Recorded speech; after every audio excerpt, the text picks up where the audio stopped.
भाई जरा इस क्वेश्चन को गौर से देखो। एसएससी में पूछा गया प्रश्न है और इसका आंसर लाने के लिए आपके पास थोड़ा सा कैलकुलेशन होगा और कुछ नहीं। कैलकुलेशन आपका यदि ठीक है तब ऐसे क्वेश्चन के चुटकी बजाकर आंसर दे सकते हैं। अब कैलकुलेशन देखो यूज कहाँ होता है। इतना को ए बी सी के बीच इस प्रकार बांटा गया है कि ए की राशि बी की राशि के अनुपात है 3 और 4 का।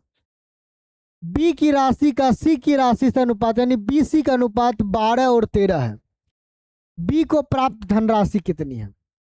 अच्छा इसमें कितने बंदे भाई? ए बी सी 3 आदमी है। 3 है ना। ए से बी का अनुपात कितना दिया? 3 4 का। देखते जाओ। बी से सी का अनुपात 12 13 है। 12 13 इससे कुछ दिखने से पता चल गया होगा कि भाई बी यहाँ 12 है, यहाँ भी 12 करेंगे काम हो जाएगा। कुछ नहीं करना है, रेशियो निकालना है तो बी को सबसे पहले 12 कर लो। अच्छा बी 12 है यहाँ, तो यहाँ चेंज नहीं होगा, ये 13 ही रहेगा। चेंज कहाँ होगा? ए के पास। 12 लाने के लिए इसको 3 से गुना करना पड़े, तो 3 से यहाँ भी गुना होगा ना भाई। तो 3 तिया ए कितना बन जाएगा? 9। आ गया ए बी सी तीनों का रेशियो आ गया मेरे पास। आ गया। तो भाई अब देखो 13 12 25 25 9 34। 34 का मान दिया है वो।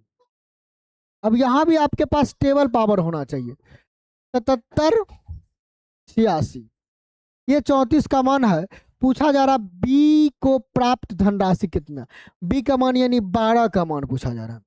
जरा सोचो 12 का मान पूछा जा रहा है तो हम ऐसा करते यहाँ से एक का नहीं 2 का मान निकाल लेते, आसान होगा काटना। 34 का टेबल नहीं पता है, हो सकता है किसी किसी को पता नहीं हो। 17 का पता है ना, तो 17 से काटो। 17 चौके 68, बचा कितना? 17 चौके 68 होता है तो बचा 9। 9 पर 8 98। 17 पचे 85, बचा कितना? 13। 136। 17 छः के 102, 17 7 119, 17 8 136। 2 का मान निकल गया 458। हमें 12 का चाहिए, मतलब 6 गुना। देखते जाओ तरीका।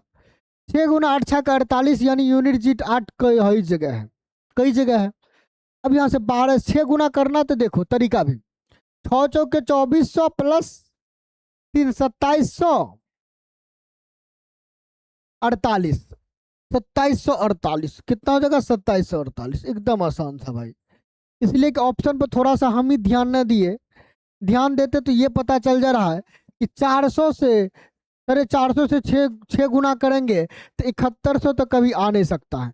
अब 5000 तो कभी आना। अब इतने दोनों में आएगा, केवल यूनिट डिजिट देखना था, 8 इसी में है, सीधा आंसर ठोक के निकल जाते। तो ये सब दिमाग आपके पास फोकस होना चाहिए, ताकि ऐसे किसी क्वेश्चन का आंसर आप भी 10 या 30 सेकंड के बीच दे सकते हैं। क्योंकि यदि आप 30 से 40 सेकंड में आंसर देते हैं तो समझ लीजिए आपका मैथ ठीक ठाक चल रहा है। फिर उसमें कुछ ऐसा क्वेश्चन आएगा जिसका आंसर 5 सेकंड में दे देंगे, तो सब मैनेज होकर आपका हर एग्जाम में समय बचेगा, चाहे वो एसएससी है, रेलवे हो, या जो भी एग्जाम हो। तो कैसा लगा वीडियो कमेंट्स करके बताओ भाई। धन्यवाद।